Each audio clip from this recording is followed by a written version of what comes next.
Good morning, all. Today's subject is business law. This is chapter number 12, contract of bailment and pledge. First, we will see what is bailment. Bailment describes in common law a legal relationship where physical possession of personal property is transferred from one person to another. Bailment मध्ये काय म्हटलंय तर इथे जी personal property आहे ती एका person कडून दुसऱ्या पर्सन कडे तिचं जे फिजिकल पोझेशन आहे ते ट्रान्सफर केलं जातं. इथे ओनरशिप ट्रान्सफर होत नाही. जस्ट ती जी वस्तू आहे ते जे प्रॉपर्टी असेल किंवा ते जे काही असेल ते एका पर्सन कडून दुसऱ्या पर्सन कडे ट्रान्सफर केलं जातं.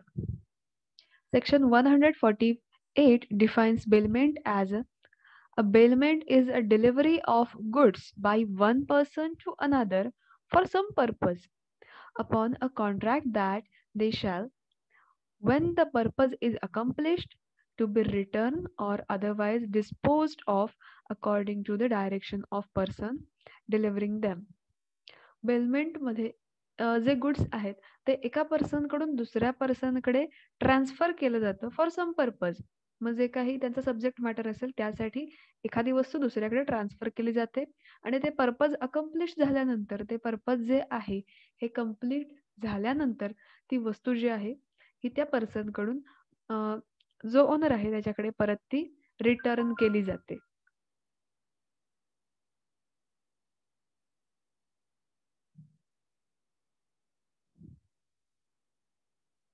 So parties in bailment, first,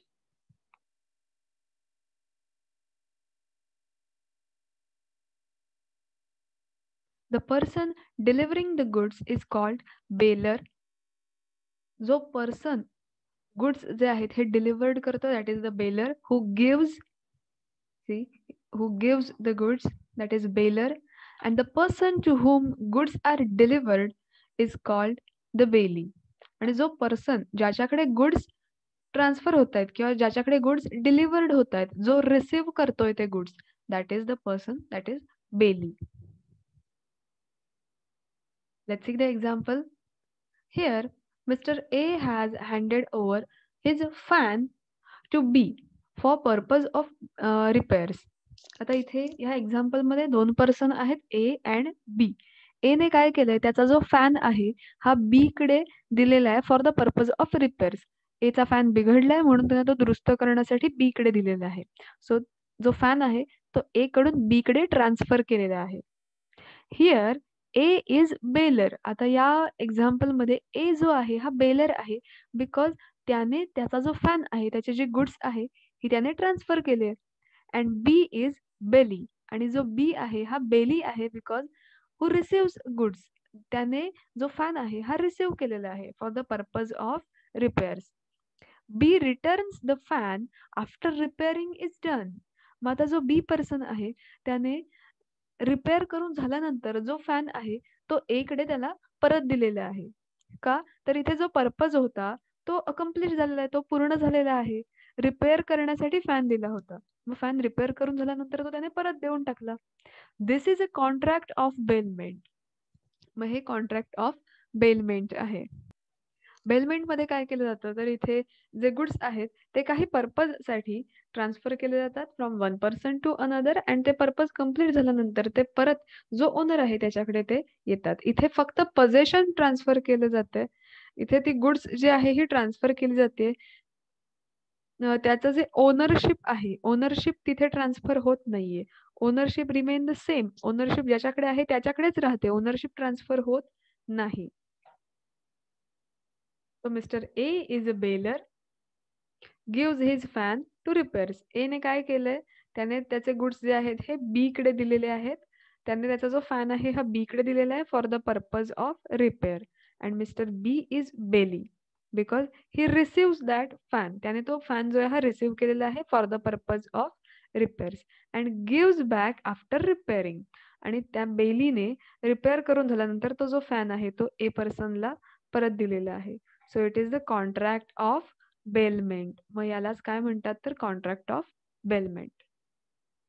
Let's see the essentials of this bailment contract. First is contract. Delivery of goods is made upon the express or implied contract. मग आता या कॉन्ट्रॅक्टमध्ये जे गुड्स डिलिव्हर्ड केले जातात, मग हे एक्सप्रेसली किंवा इम्प्लाइडली हे कॉन्ट्रॅक्ट जे आहे हे केलं जातं. As soon as the purpose is accomplished shall be return or otherwise dispose of according to the direction of bailor. मग जेव्हा पर्पज कम्प्लीट होईल, पर्पज अकम्प्लिश्ड होईल, तेव्हा बेलीकडे असणारे गुड्स त्याने बेलरला परत द्यायचे आहेत, रिटर्न करायचे आहेत, किंवा otherwise dispose of according to the direction of bailor, किंवा ते डिस्पोज ऑफ करायचे as per the directions of bailor. Next essential is delivery of goods for some purpose. The delivery of goods is the most essential element of contract of bailment. Change of possession by delivery of goods must be for temporary period.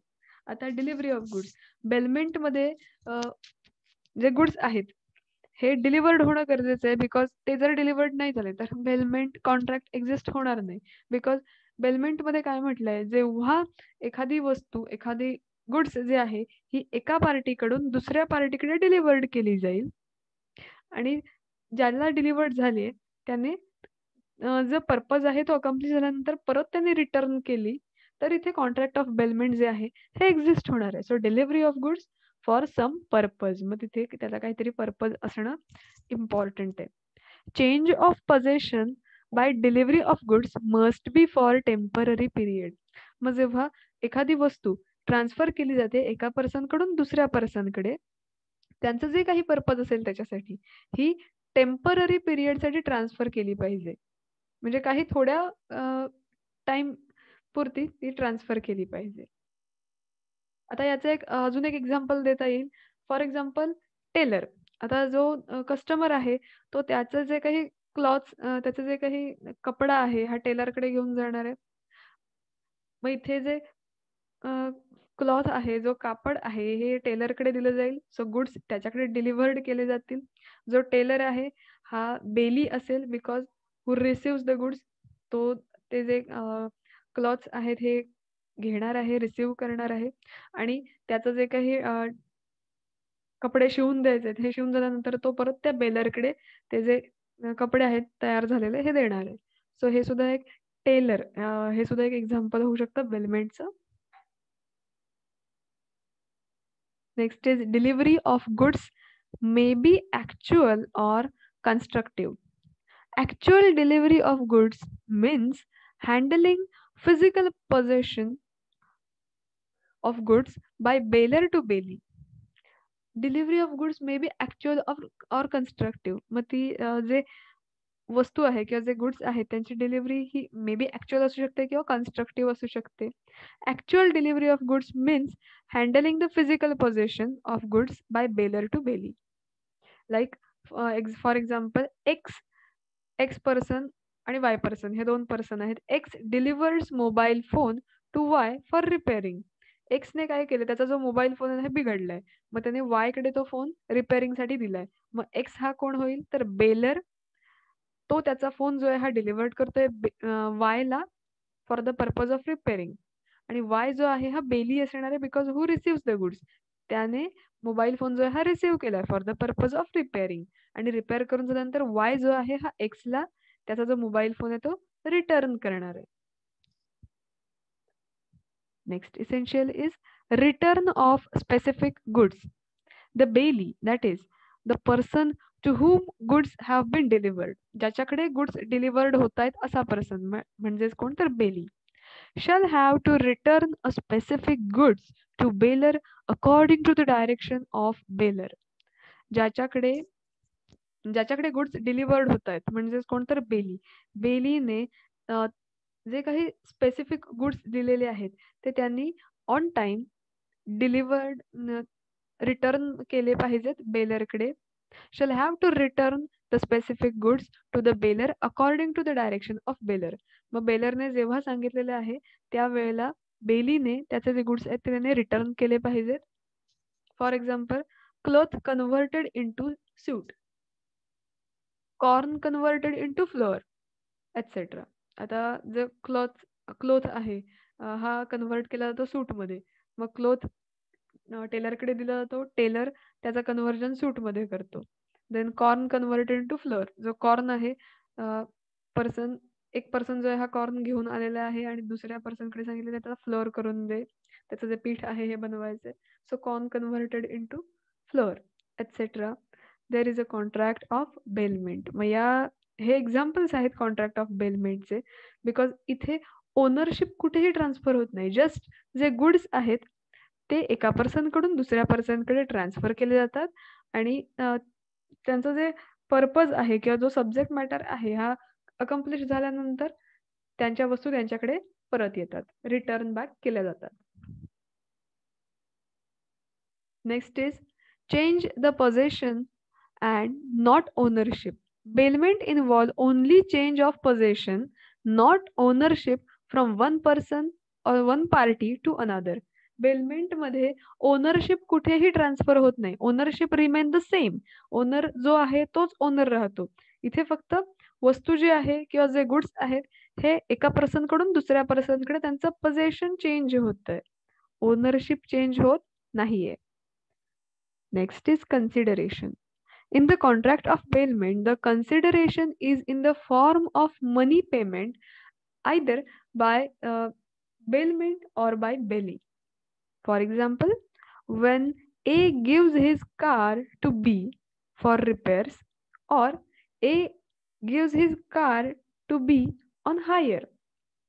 See, in the contract of bailment, आता जे consideration आहे हे consideration may be money form मध्ये असू शकतं. म्हणजे payment जे आहे मॉनिटरी पेमेंट इथे केलं जाऊ शकतं, आयदर बाय बेलर और बाय बेली. मग इथे ए ने जर बी कडे कार रिपेअर करण्यासाठी दिली असेल तर ए ला रिपेअर करून झाल्यानंतर त्याचे जे काही रिपेअरचे चार्जेस आहेत ते पे करावे लागतात. आणि जर ए ने बी ला A gives his car to B on hire. A ने B ला रेंटवर हायर कार जी आहे ही दिली असेल तर B ला त्याचे जे पेमेंट आहे हायरिंग चार्जेस जे आहेत हे A ला पे करावे लागतात. So in the contract of payment the consideration is in the form of money payment. इथे पैशांमध्ये त्याचं जे पेमेंट आहे हे केलं जातं.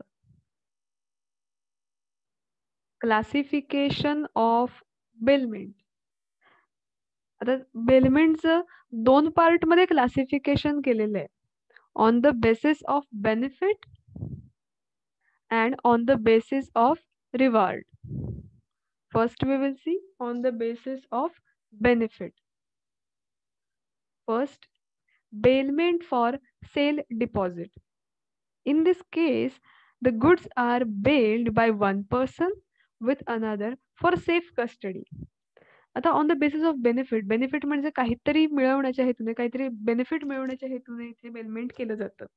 मग त्यातला फर्स्ट पार्ट आहे bailment for safe deposit. In this case bailment for safe deposit. In this case, goods are bailed by one person with another for safe custody. काही वेळेला जे बेलमेंट आहे हे सेफ डिपॉझिट किंवा सेफ कस्टडीसाठी केलं जातं. जे वस्तू आहे किंवा जे गुड्स आहेत हे एका पर्सन कडून दुसऱ्या पर्सन कडे ट्रान्सफर केलं जातं for the purpose of safe custody. जर एखाद्याकडे ते गुड्स तेवढे सिक्युअर राहत नसतील तर तो पर्सन जो आहे हा दुसऱ्याकडे ते गुड्स हे सेफ ठेवण्यासाठी, सेफ कस्टडीसाठी त्याचं जे पोझिशन आहे हे ट्रान्सफर केलं जातं. ओनरशिप ट्रान्सफर होत नाही. Next is commodatum bailment. When the goods are lent to friend to be used by him without any charges or consideration is called commoditum bailment. आता जेव्हा एखाद्याने स्वतःच्या मित्राला त्याच्या फ्रेंडला जर वस्तू दिली असेल यूज करण्यासाठी, मग इथे चार्जेस जे आहेत ते इथे कोणतेही चार्जेस इथे त्यांनी आकारलेले नाहीयेत. Without any charges consideration. मग जेव्हा अशा प्रकारची सिच्युएशन येते की गुड्स जे आहेत हे मित्राला दिले जातात आणि त्याला यूज करण्यासाठी दिले जातात आणि तिथे कोणत्याही प्रकारचे चार्जेस आकारले जात नाहीत, चार्जेस त्याला पे करावे लागत नाहीयेत. It is known as a commodatum bailment. मग याला कमोडिटम बेलमेंट असं म्हटलं जातं. Next is bailment by pledge or pawn. When borrower of money delivers goods to lender as a security for payment of amount of loan and interest thereon, it is bailment by pledge. Sometimes when the borrower of money means ज्याने मनी borrow केलेला आहे तो त्याचे goods जे आहेत हे लेंडरकडे delivered करतो as a security for payment of amount of loan आणि त्याचा जो इंटरेस्ट आहे लोनची अमाऊंट जे आहे हे पेड करताना त्याचं पेमेंट करण्याआधी आणि त्याचा जो इंटरेस्ट आहे याच्यासाठी जो बॉरोवर आहे त्याचे जे काही गुड्स असतील हे लेंडरकडे ठेवतो as a security of payment. Next is bailment for carriage. When goods are delivered by one person to another for carriage from one place to another for reward payable to bailey. जेव्हा goods जे आहेत हे delivered केले जातात एका person कडून दुसऱ्याकडे for carriage from one place to another. मग कॅरेज म्हणजे एका ठिकाणाहून दुसऱ्या ठिकाणी ते नेण्यासाठी and for reward payable to the bailee. इथे बेलीला त्याचा रिवॉर्ड जो आहे हा पे केला जातो. So this is the bailment for carriage. मग इथे जे गुड्स आहेत हे एका पर्सन कडून दुसऱ्या पर्सन कडे ट्रान्सफर केले जातात for carriage from one place to another. Bailment for repairs. Goods may be delivered by one person to another for repairs with reward payable to bailey. आता रिपेअर्स साठी गुड्स जे आहेत हे एका पर्सन कडून दुसऱ्या पर्सन कडे दिले जातात and with reward payable to bailee. आता बेलीला त्याचा रिवॉर्ड जो आहे हा पे केला जातो बिकॉज तो ते गुड्स जे आहेत हे रिपेअर करणार आहे. Next is on the basis of reward. Gratuitous bailment, a bailment which springs into existence without any consideration, is known as a gratuitous bailment. For example, where A lends a book to his friend B without taking any consideration from B. Gratuitous bailment म्हणजे काय तर याच्यामध्ये कोणत्याही प्रकारचं consideration न घेता कोणत्याही प्रकारचं इथे कन्सिडरेशन जे आहे हे एक्झिस्ट होत नाही. ए ने काय केलंय A lends a book to his friend. A ने त्याच्या फ्रेंडला बी ला बुक जे आहे हे दिलेलं आहे without taking any consideration from B. त्याने बी कडून कोणत्याही प्रकारचं कन्सिडरेशन न घेता त्याने त्याला बुक जे आहे हे दिलेलं आहे. So this is gratuitous bailment. Next is non gratuitous bailment where some consideration passes between bailer and bailee. The nature of transaction is known as a gratuitous bailment. Like for example, where certain goods are kept into godown for hire. Non gratuitous bailment म्हणजे काय तर इथे proper baler आणि Bailey हे त्यांचं दोघांमध्ये relation असतं आणि इथे जे आता where certain goods are kept in godown for hire. मग आता इथे ज्याने गुड्स डिलिव्हर्ड केलेत आणि ज्याच्याकडे गुड्स रिसिव्ह झालेत यामध्ये प्रॉपर कन्सिडरेशन असून तिथे त्याला पेमेंट जे आहे हे करावं लागतंय. सो नॉन ग्रॅच्युइटस बेलमेंट मध्ये इथे त्यांचं रिलेशन जे आहे बेलर आणि बेलीचं असतं आणि इथे ट्रान्झॅक्शनला कन्सिडरेशन जे आहे ते त्याला द्यावं लागणार आहे.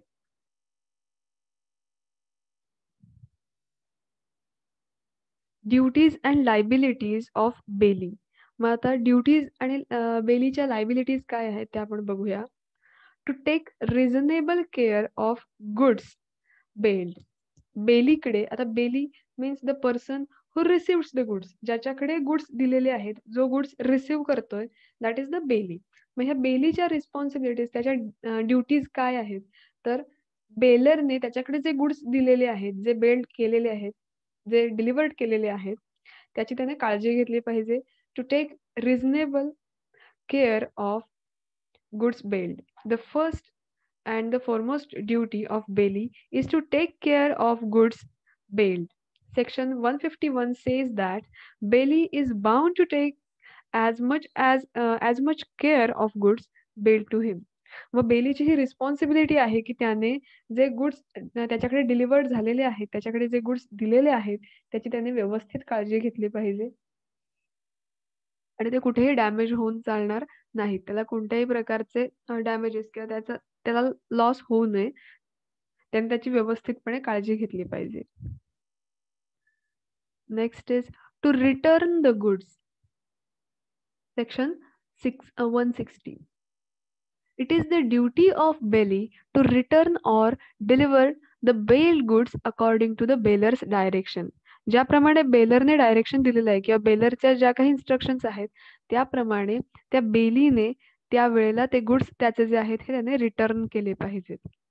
आता bailor and bailee. Bailor means जो गुड्स डिलिव्हर्ड करतोय बेलीकडे, जो गुड्स ट्रान्सफर करतोय बेलीकडे, that is the bailor. And bailee means the person who receives the goods. बेलरने ट्रान्सफर केलेले गुड्स बेली जो आहे हा रिसिव्ह करतोय.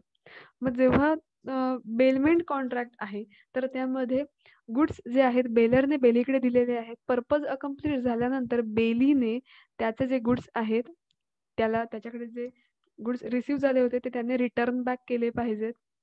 So it is the duty of bailee to return or deliver the bail goods according to bailor's direction. Next is bailee's responsibility when goods are not duly returned. आता ही बेलीची responsibility आहे जर goods return झाले नाही तर, because if the fault of bailee the goods are not return delivered at proper time, he is responsible to bailor for any loss, destruction of goods from the time. जर आता ही बेलीची responsibility आहे की त्याने वेळच्या वेळी त्याचे गुड्स जे आहेत हे रिटर्न केले पाहिजेत.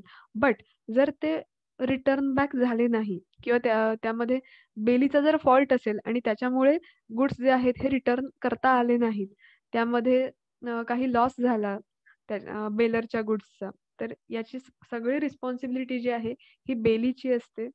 So bailee is responsible to the bailor for any loss, destruction of goods from that time. मग जो काही लॉस आहे हा बेलीला भरून काढावा लागतो, बिकॉज त्याची रिस्पॉन्सिबिलिटी होती, त्याने गुड्स जे आहेत त्याची व्यवस्थित काळजी घ्यायला हवी होती, केअर घ्यायला हवी होती. पण जर तसं झालं की ते त्याच्याकडनं काळजी घेतली नाही किंवा त्याचे जे गुड्स आहेत ते वेळेवर रिटर्न बॅक केले गेले नाहीत, तर अशा वेळी सगळी जबाबदारी जी आहे, सगळी रिस्पॉन्सिबिलिटी ही बेलीची असते. Next is not to set up adverse title. The bailee must hold the goods on behalf of bailor and for the bailor. He cannot deny right of bailor the bail the goods and receive them back. आता यामध्ये काय म्हटलं तर जो Bailey आहे तो बेलरच्या on behalf goods जे आहेत हे सांभाळतोय, त्यामुळे ओनरशिप जी आहे, हक्क जो आहे हा बेलरचाच आहे. So bailee cannot deny the right of bailor. बेलीने किंवाही त्याचा बेलरचा जो राईट आहे किंवा त्याचा जो बेलरचा हक्क आहे गुड्सवरचा, तो त्याने डिनाय करता कामा नये किंवा तो करू शकत नाही, बिकॉज ओनरशिप जी आहे ही बेलरचीच असते. So Bailey must hold the goods on behalf of bailor. So बेलीने बेलरच्या ऑन बिहाफ त्याचे गुड्स जे आहेत हे सांभाळायचे. Ownership remain constant. ओनरशिप जे आहे ही बेलरकडेच राहणार, फक्त त्याचे जे गुड्स आहेत ते बेलीने सांभाळायचे आहेत. Next we will see rights of bailor. Bailor's right to enforce Bailey's duties. The bailor has a right to enforce by suit all the liabilities or duties of Bailey. मग इथे बेलरचा राईट आहे, right to enforce the bailee's duties. बेलरचा right आहे, बेलीने त्याच्या सगळ्या duties responsibilities आहेत त्या त्यांनी पाळल्या पाहिजेत. Next is bailor right to avoid contract. The bailor has a right to avoid or terminate the contract of bailment. मग बेलरकडे हा राईट आहे, की त्याला हवं तेव्हा तो त्याचं जे कॉन्ट्रॅक्ट आहे हे टर्मिनेट करू शकतो. Bailers' right to demand return of goods at any time of gratuitous bailment. In case of gratuitous bailment of bailer has a right to demand the return of goods bailed at any time, even though he lent them for specified time or the purpose. आता जेव्हा ग्रॅच्युअस bailment असेल तर तेव्हा जो baler आहे हा त्याला हवे तेव्हा तो गुड्स जे आहेत हे रिटर्न बॅक करू शकतो. रिटर्न करू शकतो. त्याला जेव्हा वाटेल तेव्हा ते त्याचे जे गुड्स आहेत तो तेव्हा मागून घेऊ शकतो. मग जरी त्याने स्पेसिफाईड टाईम लिमिट दिली असेल, की इतक्या टाईमपर्यंत मी वापरायला देईन किंवा यूज करायला देईन, तरीही बेलरचा हा राईट आहे, की तो केव्हाही त्याचे जे गुड्स आहेत, तो त्याची डिमांड करू शकतो. रिटर्न त्याला त्याचे गुड्स जर परत हवे असतील, तर तो तशी डिमांड करू शकतो. Bailers' right to sue a wrongdoer. If a third person wrongfully deprives the bailee of use of possession of the goods bailed or does them any injury, the bailer or bailee may bring a suit against a third person of deprivation.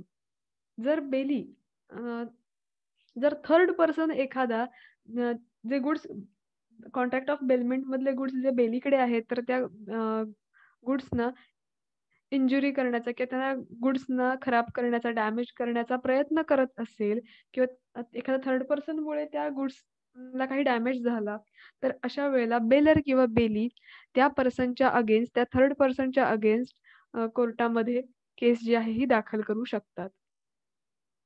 So हे होतं contract of bailment. यामधले काही points आपण या लेक्चरमध्ये clear केलेले आहेत.